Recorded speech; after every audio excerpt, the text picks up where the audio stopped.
Welcome, everyone. Today, we'll explore how to enhance your Excel spreadsheets by changing number formats, specifically focusing on currency and accounting styles. Let's dive in and see how you can make your numbers stand out. First, highlight the columns where you want to apply the formats.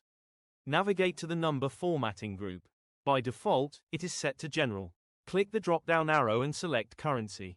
As you can see, the highlighted range is now formatted. However, the $sign can obscure the numbers, making them difficult to read and affecting the appearance of our table. Let's change this to Accounting.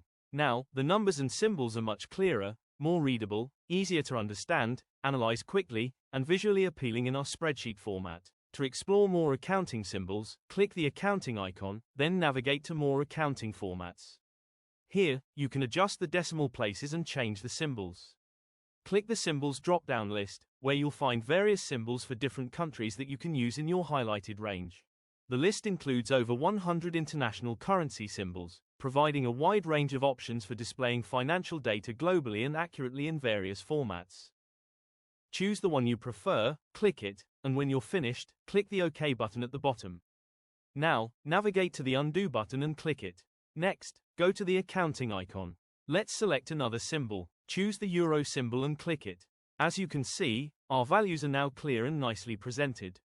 In Excel, the currency format displays values with a currency symbol and allows for decimal precision, which is great for financial calculations.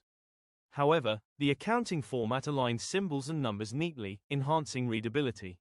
One advantage of accounting is that it automatically adjusts negative numbers, making financial data more visually organized. The formula uses the SUMIFS function to sum values in the range P13, P18 based on multiple criteria. It checks the corresponding dates in the range E13, E18, ensuring they are greater than or equal to the date specified in I4 and less than or equal to the date in J4. The formula uses the sum function to calculate the total of all values in the column labeled Total Final Amount within Table 1, effectively adding up all entries in that specific column. In summary, this is how you format currency in Excel to enhance data clarity and presentation. For a detailed walkthrough, please check out my full tutorial on cell formatting linked in the description.